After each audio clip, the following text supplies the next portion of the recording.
pohonnya itu sedang pembuahan bertingkat, Om. Itu cara pemupukannya gimana dan perawatannya, Om?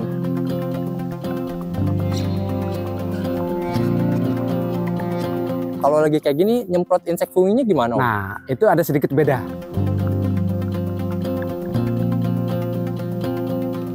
Mau selesai mekar, itu rentan itu yang selalu kita hati-hati, jangan dipupuk-pupuk dulu, jangan semprot-semprot dulu. Nah, kok ini bisa selamat dipupuk?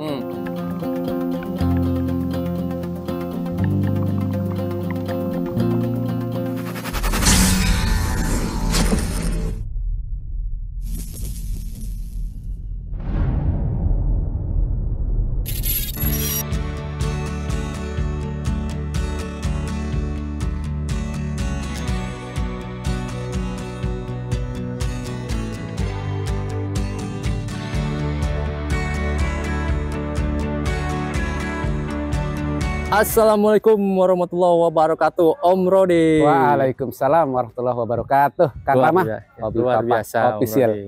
Terima kasih Om Rodi. Om Rodi, ya, kita lanjut di liputan berikutnya nih Om Rodi. Tamaki. Sebagian teman-teman mengatakan ini bukan tamaki tapi nemas. Ya, intinya ini adalah tamaki atau nemas. Dan itu aja kita. Ya. Nah, pertama gini teman-teman, ini adalah tamaki pembuahan pertama. Jadi ketika berjalan waktu, kita batasin di sini teman-teman kurang lebih ya, nih kemarin ya, bekas-bekasnya ya. Nah, tapi tiba-tiba setelah pembatasan waktu, buah ini agak membesar, dia keluar kembang banyak, gitu kan. Jadi bukan kita setting dari awal mau pembuahan bertingkat sebetulnya. Nah, gimana pemupukannya, Om? Ya, kita ceritakan apa adanya teman-teman. Jadi kita ini tetap fokus di buah ini, pemupukannya.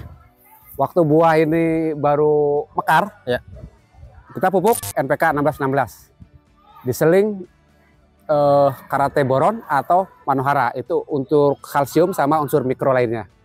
Kadang-kala kita NPK 1616 itu ditambahin dengan magnesium sulfat untuk penambahan magnesium sulfatnya. Biarpun dari manohara udah ada, tapi kayaknya agak kurang, ya jadi kita tambahkan dari pupuk khusus magnesium sulfat. Itu pemakaiannya kita kadangkala campur NPK 1616 atau terpisah, ya Kang. Itu untuk kocor. Nah, buah agak gede, kurang lebih di 60 HSP ya. Ini udah nyampe hampir 70 Kang.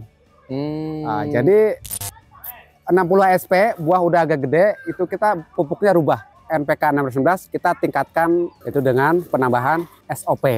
Tapi selain itu bisa nggak kalau MKP plus KNO3 putih untuk buah yang udah gede itu?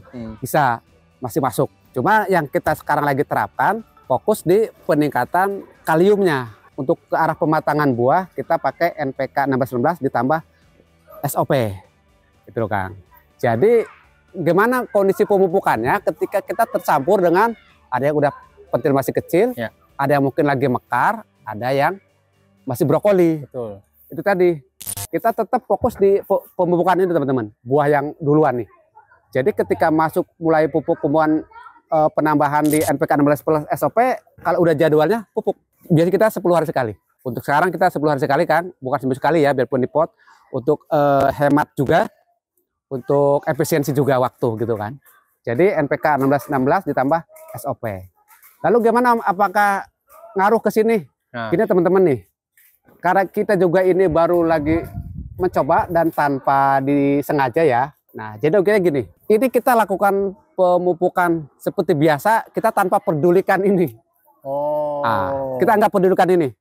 Intinya kita udah hajar aja gitu kan. Nah, ternyata apa? Hampir dibilang ada yang rontok, teman-teman. Luar biasa, teman-teman. Ya, bagus semua lah ya. Lihat di atas nih. Saya yakin ketika kita masuk pupuk buahan, baik hari yang sama atau lewat sehari 2 hari, ada yang lagi mekar. Nah, gitu kan. Mungkin baik pas saat ini kemarin yang pupuk NPK plus SOP atau waktu NPK 1616 ya, waktu ini masih agak kecil ya. Untuk mungkin ya ini pas mekar nih, ini kita belum masuk pupuk yang plus SOP-nya gitu kan.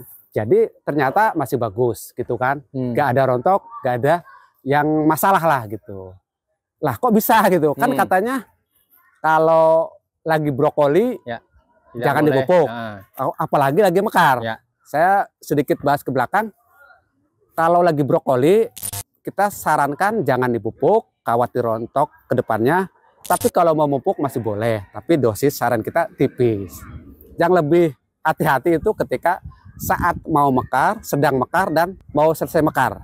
Itu rentan itu yang selalu kita hati-hati, jangan dipupuk-pupuk dulu, jangan semprot-semprot dulu. Nah kok ini bisa selamat dipupuk, nggak peduli ini. Mungkin gini teman-teman, ketika kita habis pangkas pembuahan, daun kosong, baru keluar daun muda ya, daun belum banyak, masih brokoli, kita masuk pupuk, sedangkan sebelumnya udah kita pupuk banyak. Khawatirnya itu kebanyakan pupuk, jadi oper rontok. Nah sedangkan kondisi begini teman-teman lihat sendiri, batang panjang-panjang, daun banyak, buah juga banyak. Ketika kita pupuk pun disebar, diserap daun-daun, pucuk-pucuk, batang. Jadi insya Allah ngefeknya nggak berlebih ke bunga yang brokoli ataupun yang sedang mekar. Saya yakin itu faktornya. Kenapa ketika kita kondisi mekar pun atau brokoli pun kita tetap hajar pupuk masih aman. Saya yakin itu salah satu penyebab akhirnya dia nggak overdosis, nggak rontok gitu kan. Jadi nggak ada taktik khusus kita. Jadi cuma tekniknya kita nggak pedulikan ini gitu, nggak pedulikan. Jadi kita fokusin aja, waktunya pupuk ini pupuk, waktunya semprot semprot gitu. Artinya dosis pupuk itu masih dalam taraf yang tepat gitu Om ya? Ya, pupuk normal. Pupuk ya? Ini gini teman-teman, ini bukan saya tipisin ya. Ketika ada bunga ini nggak saya tipisin, karena saya fokus ini aja, ini biar maksimal gitu kan. Ini saya pakai dosis NPK itu 2 sendok, magnesium sulfatnya 1 sendok, jadi 3 sendok. Untuk air berapa liter? Untuk air ini kurang lebih 8 liter, 8 liter. sampai maksimal 10 liter, gitu kan. Itu dosis biasa lah, kategori kita itu dosis biasa yang kita pakai, bukan kita encerin atau kita kurangin, enggak. Nah itu kan dosis yang biasa Om pakai yang Om Rodi gunakan ya. Nah kalau misalkan Om, misalkan dosis tipis itu kira-kira berapa Om? Kalau dosis tipis bukan berarti kita kurangin pupuknya, kurangin airnya juga, bukan. Tapi kurangin pupuknya, airnya tetap. Jadi lebih encer pupuk itu nama kita ngurangin dosis. Kalau yang tadi pengurangan, jadi 1 sendok atau 1 sendok lebih dikit lah, gitu. Itu pengurangan, tapi airnya tetap 8 liter. Berarti itu tadi untuk pembukaan tuh, untuk teman-teman ya terjawab tuh ya. Kita target ini aja dulu. Ya ini alhamdulillah ngikutin. Begitu pula Jupiter sama, nggak ada yang ini lagi mekar kita nggak pupuk dulu kak. Pokoknya kita waktu pupuk. Saya yakin karena itu banyak dan keluar bunganya nggak bareng. Ada yang lagi mekar, ada yang udah berry, ada yang masih brokoli. Boleh Om, kita sambil lihat yang Jupiter. Oke, Jupiter pun ya.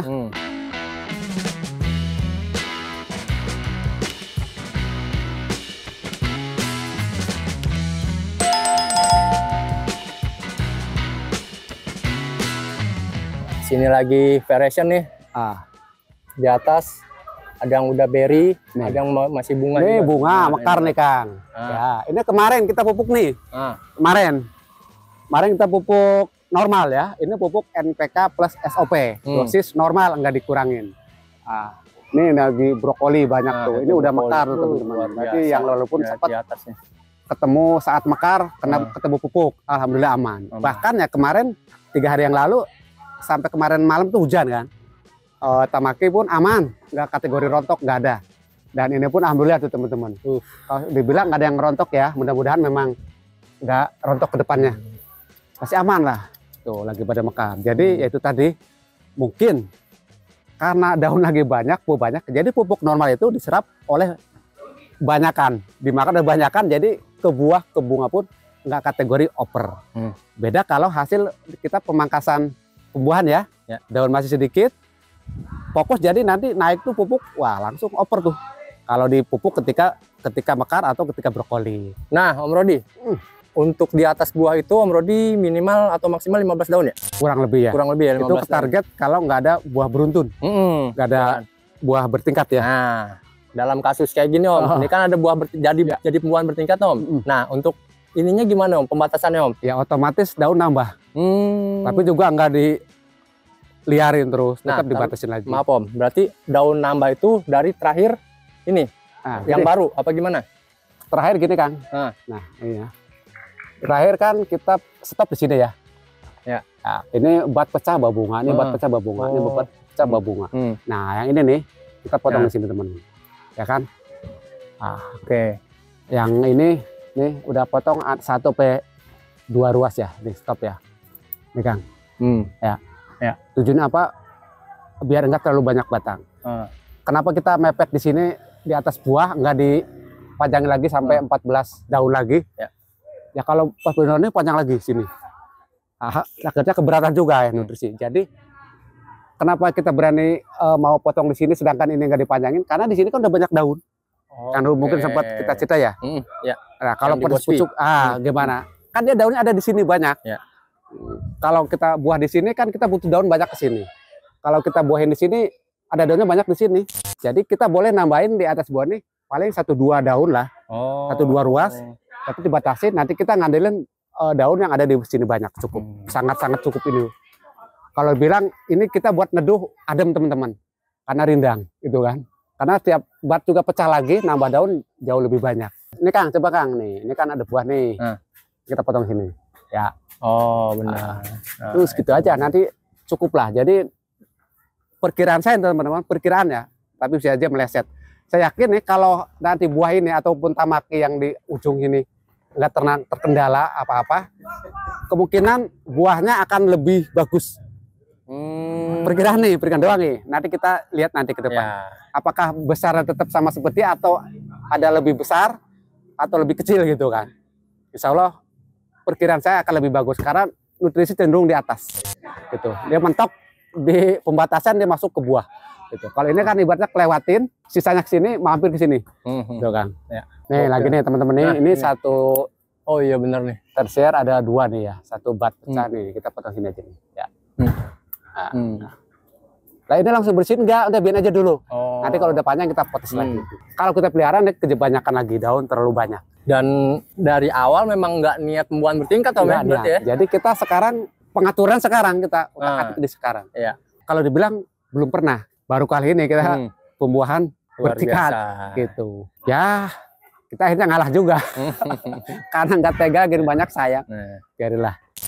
Nah pertimbangan lain selain karena buahnya banyak teman-teman, karena kita melihat daun ini subur-subur. Benar. Gede-gede. Besar banget Om. Kalau daun yang merentet kecil, kita nggak berani juga. Berarti tanahnya kan kurang sehat. Ya. Nah ini daun yang gede, batang juga pigor-pigor. Akhirnya 2 faktor itu, banyaknya buah dan cenderung subur, sepertinya kuat. Ya kita lanjut dipelihara. Itu dia. Tuh. Berawal dari bukan ketidaksengajaan, tidak berniat untuk melakukan pembuahan bertingkat, tapi efek Sang Maha Pemberi malah memberi lebih gitu. Pelajarannya apa teman-teman? Nah, makanya yang Papa tahu dari susu perangguran termasuk Om Rodi selalu bilang, jangan dulu berpikir akan buah Om ya. Itu dia. Sehatin aja di pohonnya. Esensinya itu teman-teman. Bukan berarti teman-teman pemula nggak boleh berharap akan buah, bukan gitu. Berawal dari niatan kita untuk menyuburkan pohonnya dulu. Ketika pohon subur teman-teman, luar biasa gitu. Dia juga akan memberi lebih gitu untuk kita yang merawatnya gitu Om ya. Ya. Sedikit Kang. Ini kan di pot kita ya. Bisa aja ini akar ada yang tembus teman-teman. Biar baik akar kecil-kecil minimal ya, mesti ada yang tembus ini. Tapi berapa banyaknya Allah alam kita belum cek gitu. Itu mungkin salah satu faktornya Om ya. Pengambilan nutrisi yang cukup untuk pohon ini gitu teman-teman. Luar biasa. Tapi balik lagi ke liputan yang sebelumnya tadi juga teman-teman, bahwa ini kan Om Rodi kita tahu tanpa atap UV Om ya. Nah, tips dan trik yang tadi liputan sebelum itu bagian dari sebuah ikhtiar aja gitu. Ya betul. Termasuk ini gitu, tapi Sang Maha Pemberi melebihkan. Alhamdulillah. Tapi nanti ini seandainya nih bunga-bunga ini udah mekar, datang lagi bunga lagi, mungkin itu kita akan stop. Ini aja dulu udah stop, jangan sampai 3 susun lah, kesian pohonnya. Kelamaan gendong buah, kita istirahatin. Jangan mentang-mentang dikasih lagi, pelihara lagi, ntar pelihara lagi. Wah nggak habis-habis, kasihan pohonnya takutnya melempem. Karena powernya udah diajar di awal ya. Kita coba 2 kali aja dah. Jadi kalau ini nanti buah-buah ini yang udah sekarang nongol nih teman-teman, udah selesai panen ya udah kita istirahatkan, pangkas ini semua. Fondasi pruning ya. Di 2 matun. Maksimal 3. Kita lihat kondisinya. 1 sampai 3 lihat kondisi. Beda-beda kadang-kala. Iya. Ini kan lagi buah gini Om. Nah di atas tuh ada yang berry dan ada yang bunga Om. Nah kalau lagi kayak gini nyemprot insek funginya gimana Om? Nah itu ada sedikit beda. Kita nggak hajar semua. Jadi kalau kita lihat-lihat ini lagi banyak yang mekar nih kayak kemarin tamaki ya. Itu untuk penyemprotan kita agak jauhin. Jadi Kalau yang lain ini saya agak jarak segini nih teman-teman. Kalau yang ada lagi pada mekar, kita agak jauhin. Jadi seolah hanya kena kabut-kabutnya aja gitu. Gitu. Agak dijauhin, nggak terlalu deket gitu. Kayak misalkan kalau ini Kang ya, boleh. Itu kan langsung deket ya. Itu tadi biar masuk nyesep ke sini ya. Agak mungkin sini tembak gitu kan. Biar kena lah gitu. Sama pucuk-pucuk. Tapi kalau pas ini sama tamaki yang lagi kembang, wah itu kita agak jarak jauh. Jadi biar sekedar kena kabutnya aja gitu. Lalu di sini bagian sini aja nih dikit. Jadi makanya itu pentingnya kita mungkin cari fungi itu yang sifatnya sistemik teman-teman. Jadi dia ngeresep nanti ya. Bukan sekedar kalau kontak kan harus ketembak, hamanya baru kena. Kalau sistemik dia meresep, nanti dia masuk di daun-daun juga nanti dimakan itu efeknya ke hama itu bisa kena. Itu dia hal yang mungkin sering terlewat gitu nih sama teman-teman, mungkin menganggap sepele tapi itu penting banget tuh. Jarak nyemprot itu apalagi ketika case-nya seperti ini, pembuahan bertingkat. Nah, itu yang tips yang tadi Om Rodi sampaikan. Agak dijauhin. Itu dia. Tapi kalau lagi pembuahan pertama ini dulu yang lagi mekar, kita nggak semprot dulu.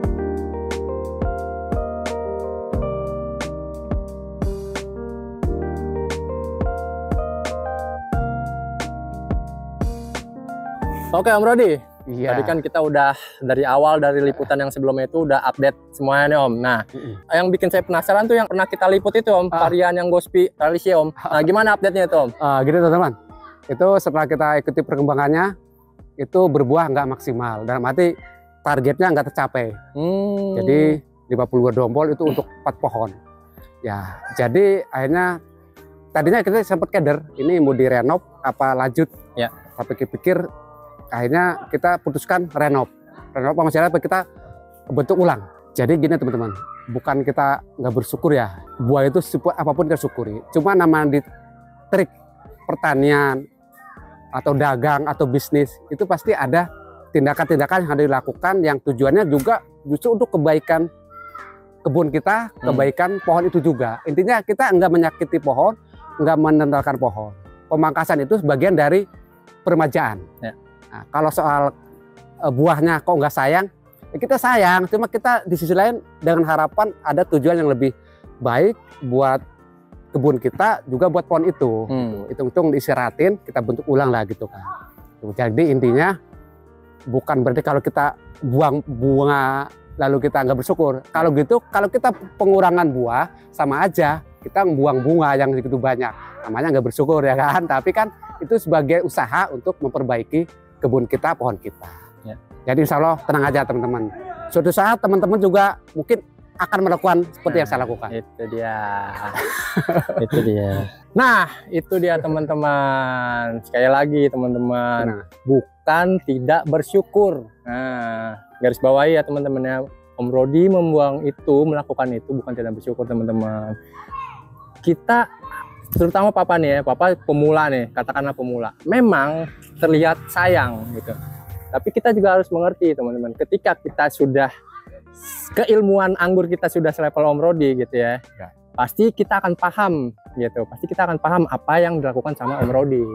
Intinya kita kalau kita bicara soal pembuangan buah itu banyak teman-teman. Kalau teman-teman lihat di YouTube itu banyak. Bahkan mungkin yang jauh lebih banyak dikorbanin itu banyak lebih dari kita. Kita mungkin hanya sedikit lah segitu Mbak ya. Jadi ya intinya suatu saat teman-teman kalau udah makin lama menggeluti anggur akan oh iya kenapa dulu Om Rodi dibuang ya. Mungkin itu dia. Akan baru merasa gitu. Oh perlu juga nih gitu kan. Itu teman-teman. Oke, pokoknya teman-teman ambil yang manfaat yang baik-baiknya aja. Ya kalau menurut teman-teman tidak baik ya udah nggak usah diikutin gitu, simpel teman-teman. Tapi menurut papa sih itu salah satu tujuan baik dari Om Rodi gitu, agar nantinya Gospi itu maksimal Om ya, lebih maksimal ya. Pembesaran penguatan akar juga kan. Untung istirahat dulu lah daripada mungkin bahwa ini tanggung ya. Istirahat dan bentuk lagi. Ya mudah-mudahan lebih bagus hasilnya. Nah itu teman-teman. Pokoknya tetap semangat untuk teman-teman yang menanam anggur, yang sedang membuahkan, yang tanpa atap UV atau dengan atap UV, tetap semangat terus menanam anggur, terus hijaukan bumi Indonesia dengan anggur. Jangan takut hujan juga. Nikmati hujan itu. Betul. Oke, Om Rodi. Terima kasih. Siap. Kalau gitu Habib Papa Official mengucapkan terima kasih Om Rodi Sama-sama. atas liputannya, atas informasinya, atas pelajarannya. Kalau gitu Habib Papa Official pamit undur diri. Assalamualaikum warahmatullahi wabarakatuh. Waalaikumsalam warahmatullahi wabarakatuh.